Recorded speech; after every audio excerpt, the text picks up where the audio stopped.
राम राम दोस्तों, मैं आपकी प्यारी दुलारी चुगल किशोरी। कैसे हैं आप लोग? भाई हम तो बिल्कुल ठीक हैं और रोज की तरह आपकी चुगल किशोरी आपके सामने हाजिर है ढेर सारी ओरिजिनल चुगलियां लेकर। अनुपमा में आज बापूजी की क्लास लगने वाली है। अब पाखी बापूजी को इतना ज़्यादा बेइज्जत करती है कि बेचारे आत्महत्या करने को मजबूर हो जाएंगे।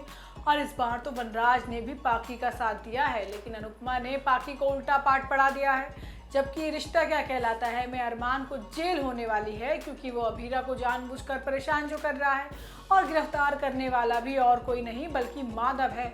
अब अभीरा ही अरमान की वकील बनकर उसे बचाने वाली है, लेकिन इसके साथ ही दादीसा ने नया जाल बुनना शुरू कर दिया है। वहीं गुमे किसी के प्यार में सभी शादी के नाम पर खतरा मोल ले रही है और भंवर का समय बर्बाद करने की कोशिश भी कर रही है। अब ये तो थी मोटा मोटी जानकारी, लेकिन पूरी जानकारी के लिए रोज की तरह आपको हमारा शो देखना होगा। तो चलिए बिना देरी के पहले अनुपमा के सेट पर चलते हैं और जानते हैं कि आज के एपिसोड में क्या खास देखने को मिलेगा।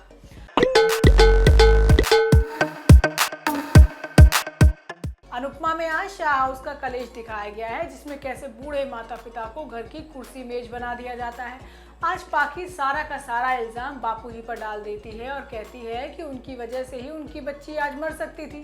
अब वनराज भी पाखी की बातों को सही बताता है और बापूजी को अपने काम से काम रखने के लिए कह देता है। अब बूढ़े बा और बापूजी ने फैसला लिया है कि वो अपने कमरे में ही रहेंगे और बाहर नहीं निकलेंगे, लेकिन अनुपमा ने वनराज और पाखी दोनों को सुना दिया है। आज होता ये है कि ईशानी बिल्कुल ठीक है, लेकिन पाखी ने अपना रोना शुरू कर दिया है। वो बापूजी को इतना सुनाती है कि बेचारे बापूजी हाथ जोड़कर सबसे माफ़ी मांगते हैं। पाखी चिल्ला चिल्ला कर कहती है कि अगर आपने अपने काम से काम रखा होता तो ये नौबत ना आती। अब नौकरी से रिटायरमेंट ले चुके हो तो घर से भी रिटायर हो जाओ। अब पाखी बापूजी को खूब सुनाती है और वनराज भी आखिर में अपनी बेटी की ही साइड लेता है और बापूजी को बच्चों के मामले से दूर रहने के लिए कह देता है। अब ये सुनकर अनुपमा भड़क जाती है और कहती है कि आज पहली बार उनसे गलती हुई है तो पाखी इतना बोल रही है। ये खुद चाहे 1000 बार गलतियां कर चुकी है और 1000 बार ये माफ़ी की उम्मीद भी करती है। अब इस दौरान डिम्पी, काव्या और किंजल भी बताती हैं कि कैसे पाखी ने ईशानी को खराब तबीयत में रूम से निकाल दिया था। अब ये सुनकर अनुपमा पाखी को खूब सुनाती है।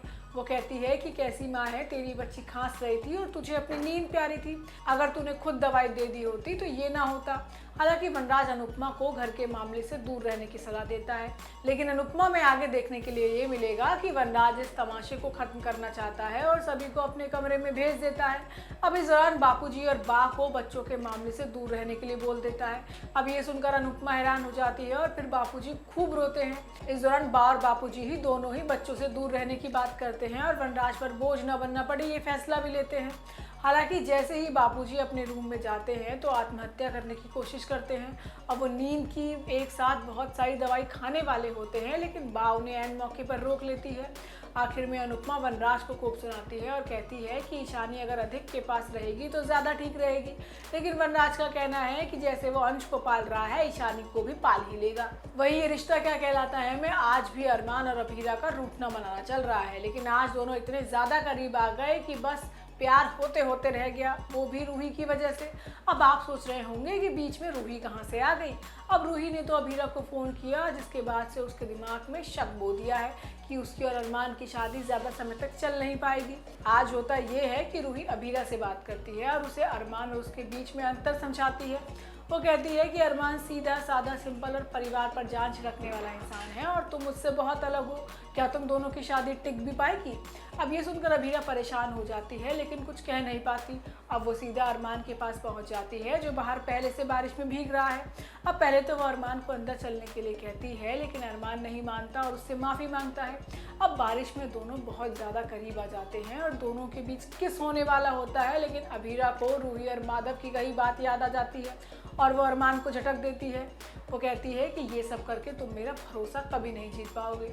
अब अगली सुबह अभीरा का फाइनल रिजल्ट आ चुका है और वो पास भी हो गई है।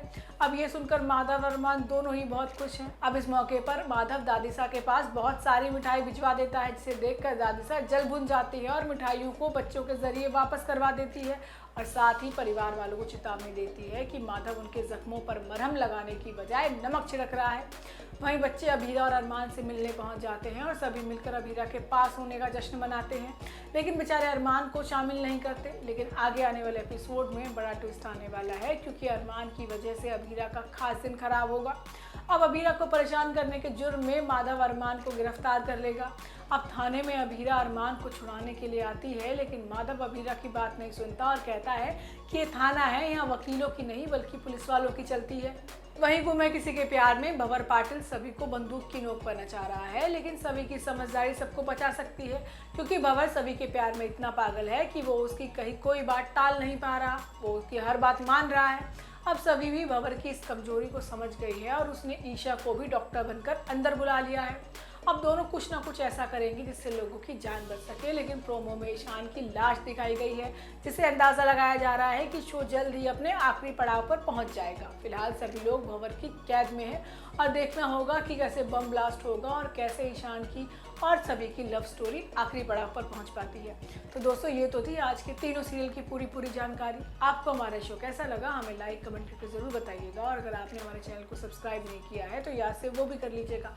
हम आपसे फिर मिलने आएंगे इसी समय पर नई जानकारी के साथ। राम राम।